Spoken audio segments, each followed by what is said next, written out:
to the Ben Bowman Football Channel. We are going to be predicting every single Premier League game this weekend. It's going to be a weekly series between now and the end of the season. If you like this, make sure to like the video. Make sure to subscribe to the channel as well. Thank you so much for all the support on the channel so far. It genuinely means a lot. There's a hell of a lot of football this weekend, which means there's going to be a hell of a lot of talking points, which means there's going to be a hell of a lot of videos on this channel breaking it all down for you. I've already done a North London Derby preview if you want to watch that on my Spurs account. Obviously, I'll leave the link to that in the description. And we're going to talk about the North London Derby, of course, in this as well. But there is a hell of a lot to get through in terms of the other games. So many narratives, so many storylines. A very, very important weekend at both ends of the table concerning the relegation battle, concerning the title race. Obviously, the North London Derby is wrapped up in all of that beautiful, scary narrative, of course, obviously from me as a Spurs fan. But obviously, there was a hell of a lot of other games to talk about as well. No 12 p.m. game.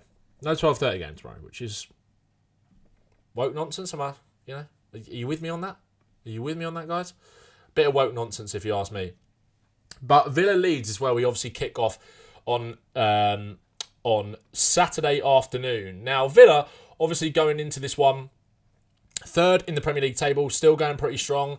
Won their last game against, was it Brighton in that midweek? Obviously got Leeds at home. Villa's home form has obviously been very good, although there's been a couple of defeats there recently to Brentford and against Everton as well, I think at the start of the year it was. But they're sitting pretty with a 5-point gap over Manchester United in fourth place. And this is a real opportunity for them to kind of put their foot down on that, really, and make sure that they can get over the line for Champions League football. They can go, obviously, level on points with Man City. Still kind of in this title race a little bit, Aston Villa, with Arsenal's kind of slip-ups, but you'd imagine it will still very much be between the two kind of bigger boys at the top. Leeds coming into this, look, Leeds, I think a lot of people have kind of convinced themselves that Leeds definitely won't go down. And I do understand why people say that, considering that their home form has been really strong. You give them a night game at Ellen Road and they're certainly not losing that, are they? Their record kind of speaks for itself in that regard. But obviously away from home, things are slightly different. They've only lost one game in their last 5. That was against Arsenal, obviously. Drew away at Chelsea last time out, come from 2-0 down. So they certainly won't fear this game at all. Villa obviously got injuries at the moment. In midfield especially, they're massively affected. Matty Cash is out at the moment at fullback as well. Kamara, McGinn and Tielemans kind of being wiped out. All for them is brutal. Leeds have got injury concerns themselves with Anton Stach currently out at the moment and Okafor as well out with a hamstring injury. But Calvert-Lewin banging form. Aronson has been brilliant recently for them. I think this will be a difficult game for Villa. I do. Like, you look at that Villa team without Kamara, without Tielemans, it just doesn't look quite as good on paper, does it? Which obviously is obvious to say, but I don't know. Will they have a problem in this game? Look, Leeds kind of in that 3 at the back setup. They look more solid, certainly from a defensive point of view. I know Arsenal turned them over comfortably a few weeks ago, but they're going to be very difficult to break down. And although I think everybody else is kind of looking at them and thinking, when you watch them, they kind of pass the eye test and they'll be absolutely fine. And I do get that, obviously, with Leeds, but they're going to be themselves, knowing that every point is absolutely vital, because Forest at home, obviously, this weekend will come on to them. Brighton away, which will be a difficult game for them away at Brentford. So there is a real, opportunity for them to kind of move clear of it. But they know they're not out of this. Leeds could easily kind of get sucked in. If we look at Leeds' fixtures between now and the end of the season, they've obviously got Villa to play at the weekend, then City at home on Saturday the 28th of February, Sunderland at home, they're still in the FA Cup as well, Palace away, that's a kind of massive 6-pointer, Brentford at home, again, you're looking at those home games as a real winnable opportunity for them, but they've got to go away to United, they've got Wolves at home, Bournemouth away, they've got some, fixtures where you fancy them to pick up points, but this one against Villa, it's one of those ones for me where you could see it going right to the death. Villa had to win it late against Brighton a couple of weeks back, and I could kind of see them doing the same again here. I think Villa might nick this. It'll be a spirited effort from Leeds, but I think Villa will win this 2-1. I'm going to say Morgan Rogers and Ollie Watkins to score. I've been a little bit impressed with Jadon Sancho recently as well. I know Villa obviously lost last weekend to Newcastle. They went 1-0 up in that FA Cup game. Newcastle deserved to win it. Obviously, Villa were down to 10 men, which obviously didn't help, but they've had no Europe this week, obviously, because they went through in the without having to use the playoffs. I'm going to go 2-1 Villa. I will keep a track of these predictions, by the way, and we'll obviously refer back to them next week. And I don't know, in the comments, let me know if we can do some sort of, can we do like a forfeit or something like that, or you guys get involved somehow? Let me know what you guys think of that. Brentford against Brighton. Now, Brighton are in a really poor run of form at the moment. A lot of their fans want Herzler out. They want him gone. I'm very surprised when you look at Brighton's form over the last few weeks, how he's not been sacked already. Brighton are in dreadful form coming into this game. They, without winning their last 5 matches, 3-0 away to Liverpool in the FA Cup, 1-0 away at Villa, as I've obviously mentioned. A couple more defeats in there. Drew away at Brighton. Their last win in the Premier League came early this year against Burnley. But it's 2 wins since November for them, where they won away at Nottingham Forest, and it's been very bleak since then. In a reverse fixture against Brentford, they did beat them 2-1, but Brentford, obviously, as we know, at home, are a really, really top side. They are 6th in the form table at home, 7 wins, 4 draws and 2 losses, and they certainly won't fear Brighton, playing with a lot of confidence. Look what they did to Arsenal. Part of me thinks, can I see Brighton sneaking something in this? But then I'm going to look at the players at the moment. They're just not kind of playing to that level. They don't seem to be playing with a lot of confidence. I think they could kind of almost free fall a little bit quickly if they aren't going to move and sack Fabian Herzler. So it's going to be incredibly interesting to see what happens there. But Brentford at the moment, Thiago banging form, Ouattara in form. Obviously, last time out, as I said, they played in the FA Cup this week. Got that 1-0 win away at Mansfield.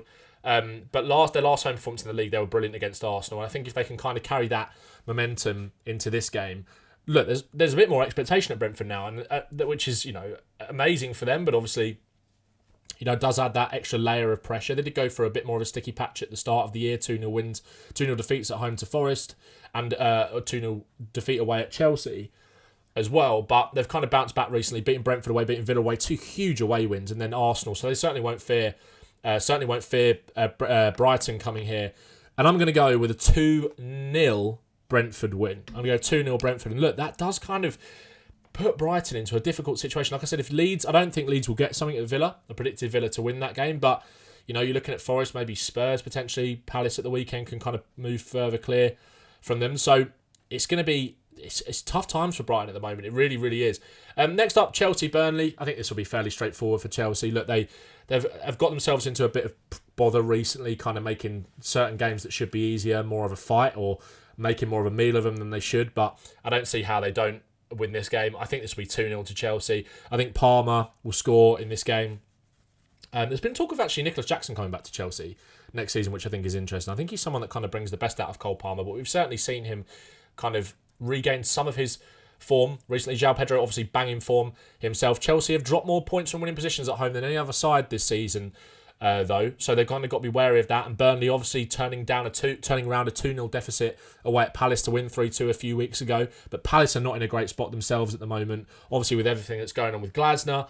But also Burnley did lose at home to, who was it earlier in the week? Oh no, it was Mansfield, wasn't it? I think Brentford beat Macclesfield, didn't they? Sorry. But yeah, I can't see Chelsea not winning this. You want their wingers to step up in this game. Neto, whether it's Garnacho starts. Obviously, Caicedo and Santos have been playing as that kind of double pivot. I think that gives them more playing through the middle of the pitch rather than leaving Caicedo isolated. I don't think he's necessarily going to be pressed too much in this game. Burnley will probably sit back and try and counter. So do they take the extra man out of that midfield and take Fernandes out of that kind of front line and off the left and go with a Garnacho maybe? Or Gittins is obviously injured at the moment, but maybe go with Garnacho on that side. We'll see. But I think this will be fairly comfortable for Chelsea, to be honest. I'm going to go 2-0. Now, this is a huge, huge game in the relegation battle. West Ham obviously 5 points behind Spurs. I think 2 points, is it, behind Nottingham Forest, if we pull up the table. And West Ham have been in good form recently, man. They really have. Look, Spurs obviously kind of gave West Ham that bit of a shot in the arm that they kind of needed. Were on a poor run before that. Got a bit unlucky with that game against Forest with the penalty at the end, and then they've kind of channeled some better performances into or maybe performances where they weren't quite getting what they deserved into results. You can't say that about the Wolves away defeat, but Spurs, we did nothing in that game. They deserved to beat us, and since then they were really confident against Sunderland. Chelsea were 2-0 up at half-time, playing good attacking football. Somerville is banging form at the moment as well, and it's kind of all been started as a catalyst from that Spurs game. Really got on a away win at the FA Cup last weekend. Obviously drew with Man United at home last time out. They've got some difficult fixtures coming up West Ham at the moment, but I think they're playing without that fear at the moment. Like I said, 3 wins in their last 5 games. They are 3 points behind Nottingham Forest. They'll be looking at Forest at home to Liverpool this weekend and thinking, that's a huge opportunity for us. If we can win this game, we can be out of the relegation. Well, it obviously depends on the goal difference, but they could end the weekend out of the bottom 3. They could. I mean, there's a 4-goal swing in it and obviously 3 points. If they were to beat Bournemouth by a couple of goals, maybe Forest lose to Liverpool by a couple of goals, which I don't necessarily think will happen, and we'll come on to that game, obviously. But it's I think West Ham, obviously Bournemouth as well, look more like themselves. They've got a big away win at Everton recently, coming from behind in that game. They're unbeaten in their last 5 as well. Draw at home to Villa. Rayan is, looks like a real kind of proper talent. I'm excited by the look of him. One away at Wolves as well. Obviously, fixture's been a lot kinder, but they haven't lost since that Arsenal game back at the start of Jan. Is that right? Currently 9th in the league.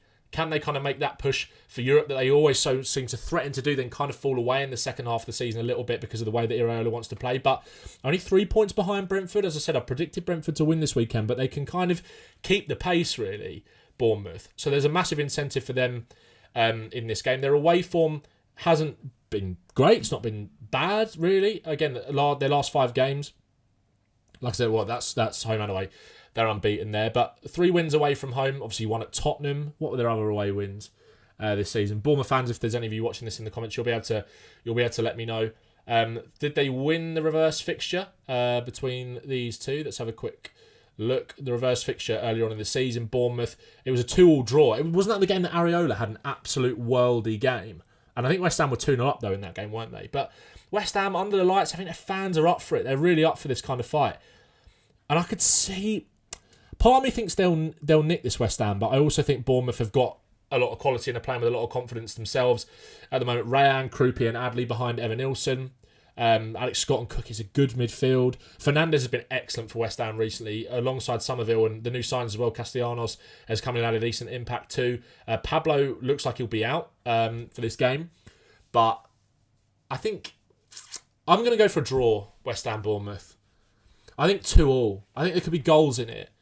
And I think West Ham. I think they have, like it says there, they've dropped more points from winning positions than any other Premier League side this season. I could see them maybe going 2-1 up potentially in this game, or going up early and then Bournemouth find a way back in as they're good at doing. Been scoring a lot of goals in the second halves recently. Obviously turned it around against Everton away a couple of weeks ago too. I think there was a red card in that game, obviously, which didn't help Everton, but they're in a good spot at the moment. They really are, Bournemouth, and I think you can't, despite how I feel about West Ham and the nervousness as a Spurs fan kind of around this for me. You're always kind of going to be like, oh, this is one they could definitely win. But they can, but I think Bournemouth, I'm going to go 2-2. I'm going to pencil in a 2-2 draw for West Ham against Bournemouth. And then City, Newcastle. Now, Newcastle have never won a Premier League game at the Etihad, I don't think. Or is it since like 2005 or something like that? But they are on the up, Newcastle. 3 away wins on the bounce in all competitions. Tottenham, look, again, like I said, we were really poor, but they got the job done that they needed to do in that game. Yes, they did let us back in.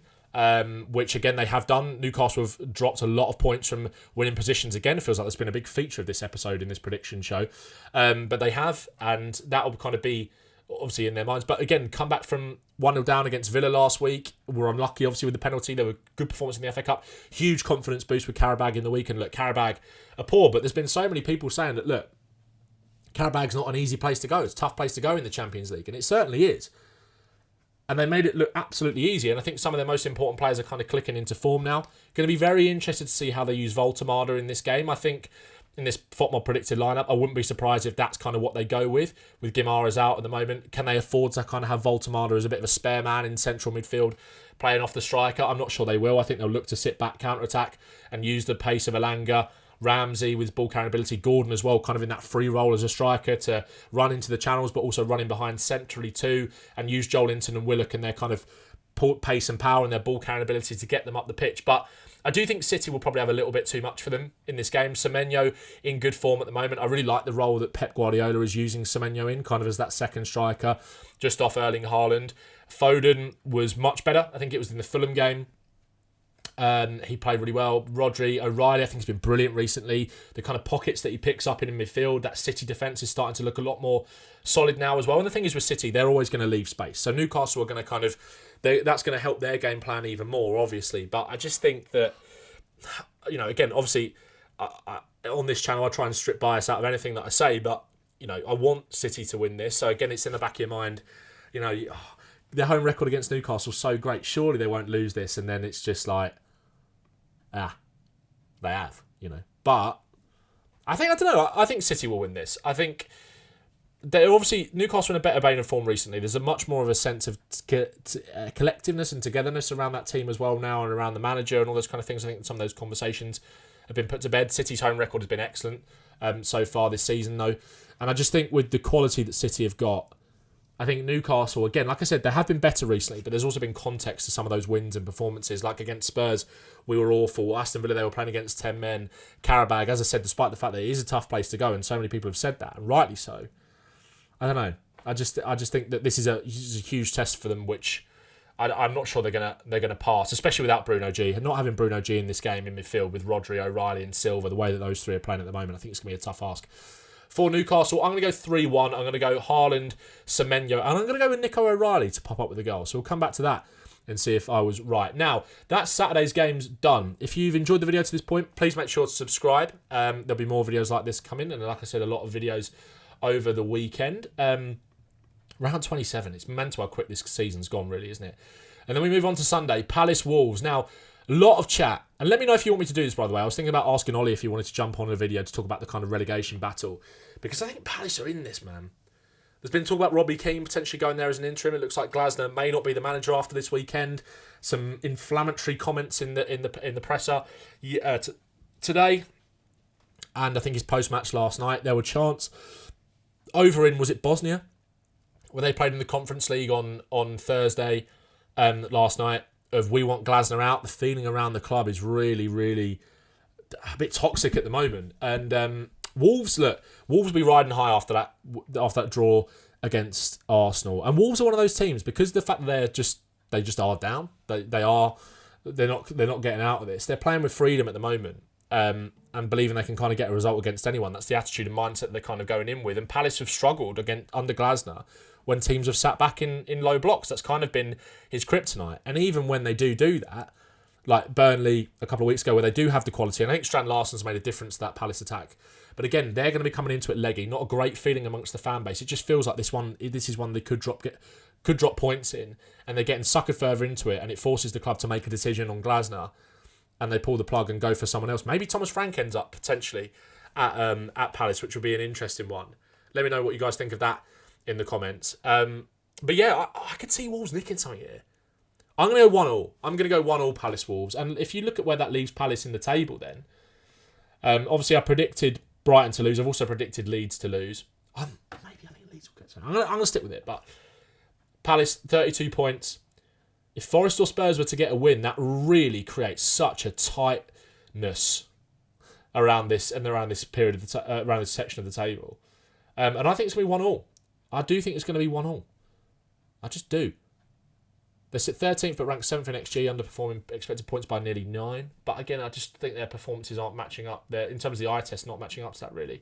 Forest Liverpool. Now, obviously, Forest, a massive win for them in Europe last night away at Fenerbahce. So no doubt there'll be some tired legs. If we look at the team that they played, they did go. I watched the highlights, and again, I got to say, I was impressed from what I saw. 3-0 win away at Fenerbahce. Again, I know the drop-off between the Premier League and these European leagues, as evidenced by the Europa League and the Champions League, with the English teams doing well over the last few years, is high. But look at the chances they created. 2.74 XG, 23 shots, had less possession.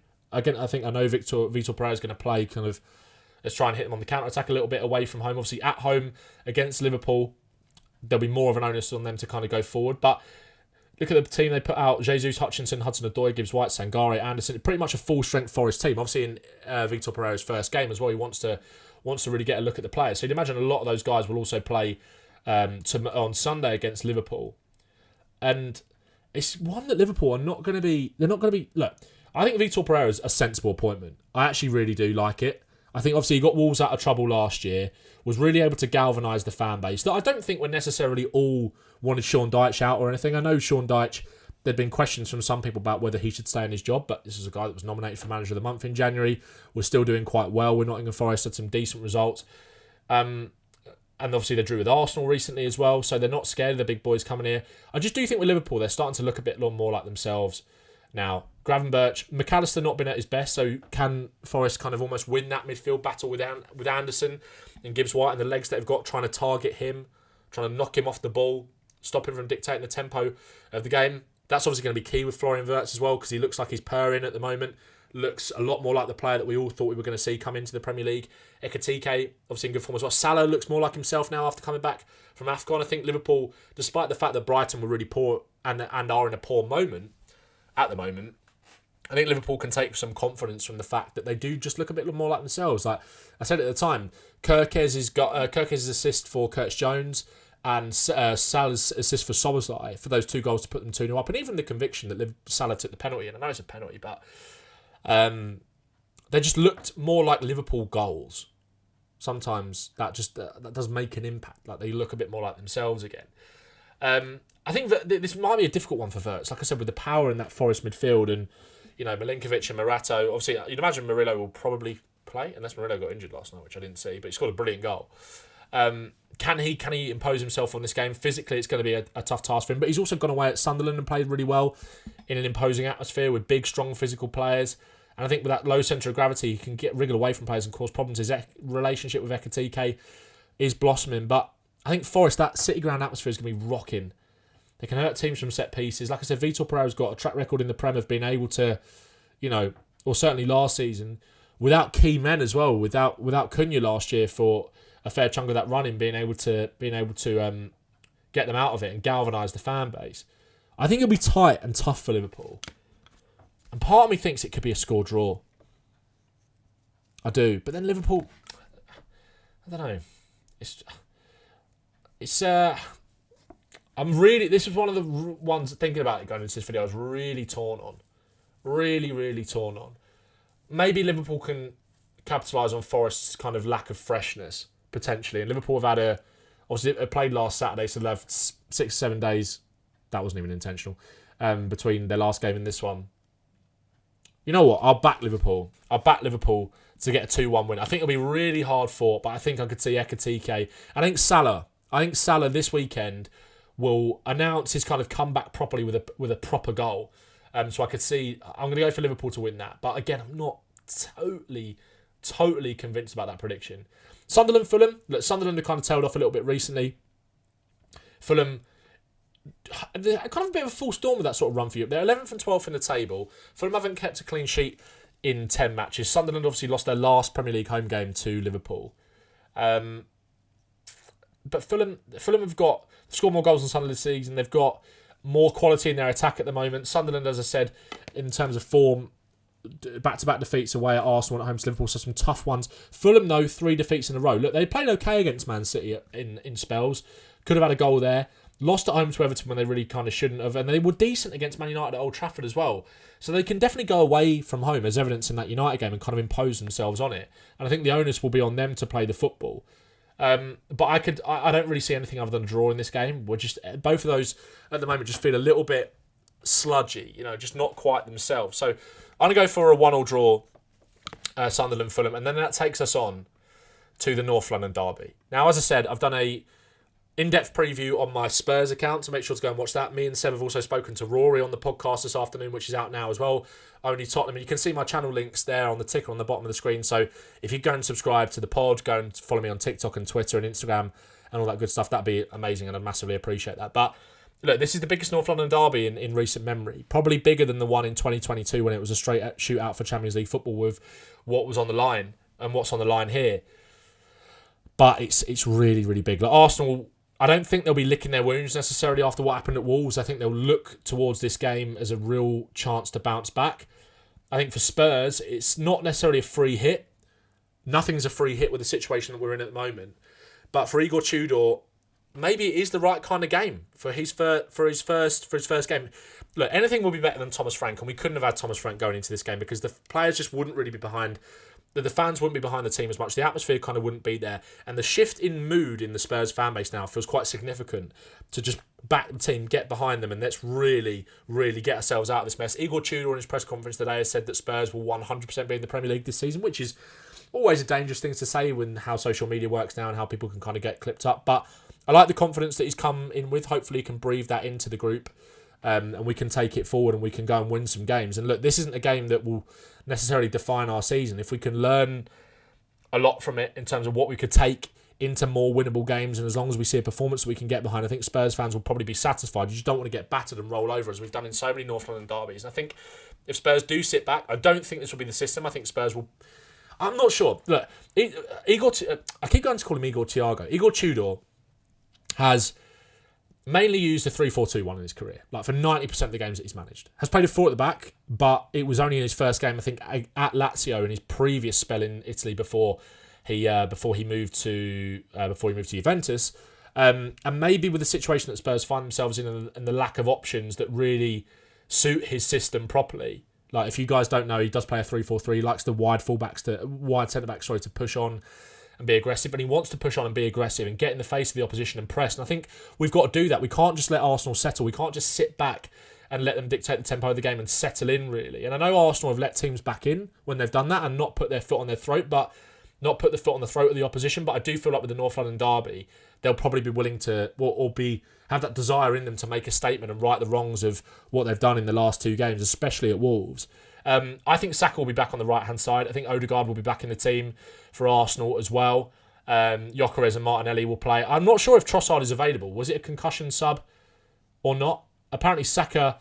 There are whispers that Saka might be out, but I think he'll probably play. If not, I think it will be Madueke on the right and Odegaard probably in the 10. Odegaard helps lead the press. He sets the tone for that Arsenal team, and I think he always steps up in these North London derbies. Like I said, I think for Spurs, we've got to be aggressive. We've got to get in their faces, try and stop them from just dictating it and just settling in at our place. The atmosphere, I think, will play a big part as well. What I want to see from the Spurs team, quickly from a Spurs fan's point of view, is if we go 1-0 down, I don't want heads to drop like they have been dropping recently. I want to see confidence. I want to see players picking each other up and going, look, let's get back in this. I think Xavi Simons is a really interesting player in this game. Obviously, a lot of the narrative around the last North London derby was Eze's hat-trick. There's obviously been a lot of comparisons between those two this season. Can he start? Which I think he will. He's been one of our best players recently. Can he get a moment in this game? It would be so sweet for Spurs, wouldn't it? Zubimendi not been at his best recently. Timber not been at his best. I think fatigue is playing a part. And that is a thing in this game as well. Like, Arsenal played 3 times since Spurs have last played against Newcastle, because we went in the FA Cup this weekend, obviously, and Arsenal played 2 league games and an FA Cup game where they've rotated a little bit, but maybe not enough necessarily. I think it's going to be fireworks. Arsenal fans, you want those guys to pick themselves back up. You want them to not take Spurs too lightly, despite the fact that we've got big injuries at the moment. You need to treat Spurs with the respect that the magnitude of the game warrants, because you don't want to be complacent, which I think is something that's crept into Arsenal a little bit, and that's where mistakes start to creep in, especially when you're defending Leeds. And look, the odds are that Arsenal will take the lead in this game. But it's about how Spurs then respond from that, and it's about how Arsenal manage that, and I think will be key. Rumours about Solanke being ill, I think he'll be fit to play, and I think Solanke is massive for us in this game. I think it'll be Solanke and Kolo Muani up front together, with Simmons just behind, Muani dropping in at points. Spurs have got to be brave, they've got to be aggressive, they've got to press them, they've got to go at this and show a lot more to the fans than they did in the last North London derby. And I'm going to say a draw. I think it'll be 2-2. I've been consistent with my prediction in this game on other channels and stuff. I think it'll be 2-2. I think it's going to be fireworks. I think Spurs fans, like myself, will see something that we can kind of get behind to move forward. And it does just reel City in that little bit closer. It'll be a 3-point gap if City win and Arsenal draw. I've tried to take bias out of it, but I can't. I think it'll be a draw, lads. I think it'll be a draw. So those are my predictions. Those are my thoughts on the games. If you enjoyed the video, make sure to like it for me. Subscribe to the channel. We're trying to hit 1,000 subscribers as quickly as possible. If we can do that before the end of this weekend, that'd be absolutely mega. There'll be a lot of content coming, so stay tuned for that. And I'll see you in the next video.